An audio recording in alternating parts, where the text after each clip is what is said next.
this clip, we're zooming out to look at the macro structure of playwriting virtuosity. Think of it like a filmmaker pulling off a masterful, long, continuous shot without cutting. Touch of Evil, Orson Welles' opening shot. Shakespeare does the exact same thing here with his scenes. And let's look at how the dizzying pileup of subplots in the first three acts actually sets up the brilliant, hyper-efficient structural payoffs of Acts 4 and 5. We start to get the payoff here with Antonio, the more serious figure, and him being attacked and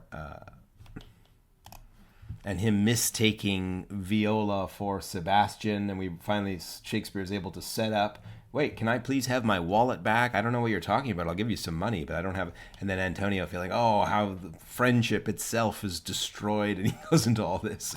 Methinks his words do from some passion fly that he believes himself, so do not I. So Shakespeare very effectively, in all of this chaos erupting in this scene, and remember that Shakespeare's goal is to have as long scenes as possible.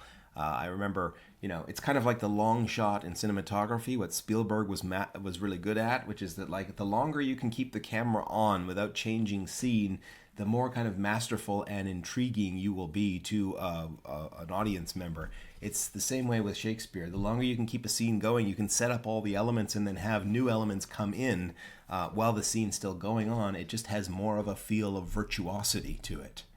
So Antonio coming into this scene and then mistaking Viola for Sebastian, well, looks forward to what's to come. And Shakespeare really kind of setting up the, in some ways, the first three acts and the first four acts, well, first three acts of a Shakespearean comedy especially, really set up what Shakespeare is going to do in Acts 4 and 5. And you'll always notice when you're reading Shakespearean comedies that there's way less scenes in Acts 4 and 5 because Shakespeare needs less scenes because he's done all the work beforehand to set it all up. And then, of course, getting all the characters together is the stuff of Act 4.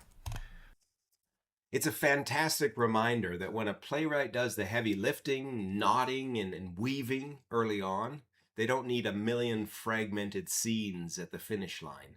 They can just let the momentum of the character realizations carry the play to its resolution. If this structural look at Shakespeare's writing mechanics helped you understand the play better, make sure to like and subscribe, and I'll see you next week as we move right into Act 4.